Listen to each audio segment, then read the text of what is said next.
Ходила съм на доста мачове и в България, и в чужбина и за жалост съм забелязвала това, за което вие говорите. Като лично от моя опит съм го забелязвала само на мачове в България. В чужбина мисля, че отдавна хората са свикнали за техните местни отбори да играят и чужденци и там по-скоро са редки тези наблюдения, тези въобще прояви, да има обиди на расова основа, да има обида на база националност, да има обида на база цвят на кожата и така нататък. Там се гледат качествата на един футболист, а не толкова неговия произход. И лично аз не съм се чувствала обидена или наранена, но това може би се дължи на факта, че съм по-дебелокожа.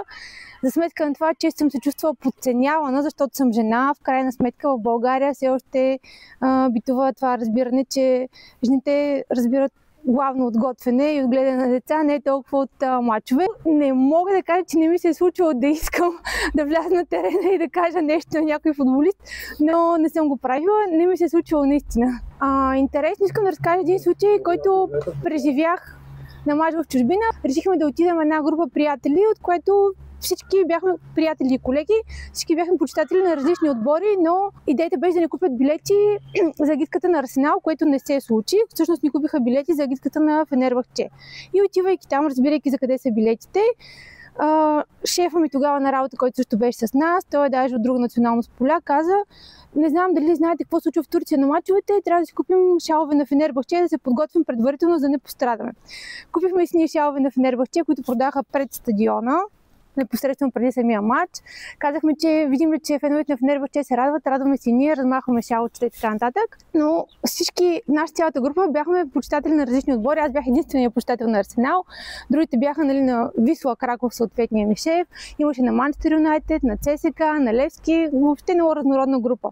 Започва матча, ние сме се прители там, държим ги тези шалчета, почва да се радват феновете на Фенербахче и тогавашният ми шеф каже: бързо размахвайте шалчета, размахваме ни шалчета.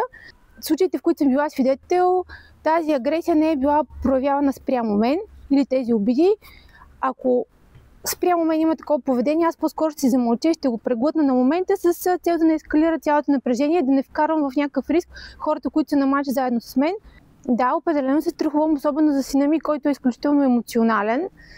И въпреки крехката му възраст, той много лесно се подава на провокации, не може да замълчи и отговаря. От друга гледна точка, аз като учител и то преподаващ на деца, които са последна и предпоследна година, сред моите ученици, които също приемам като мои деца, една голяма част от тях са фенове на български отбори и ходят много често на мачове, особено на разни дербита в София.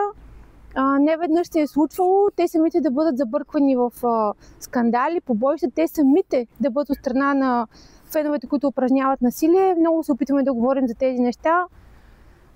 Съжаляват след това, взимат си уж поука на момента, но за жалост, повлияни от общата обстановка на стадиона, повлияни от реакцията на другите фенове, не мисля, че до момента виждам някакъв особен резултат.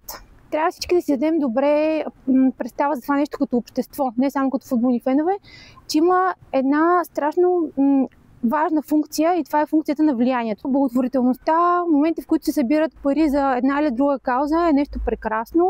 Там не мисля, че има нужда специално да се дават още повече примери, защото виждаме, че голяма част от агитките от феновете се обединяват за това нещо, но виждала съм го и когато има нужда да се дарява кръв. Нещо много добро, което трябва да правят все повече и повече хора в България. Отново агитките и феновете са много силни.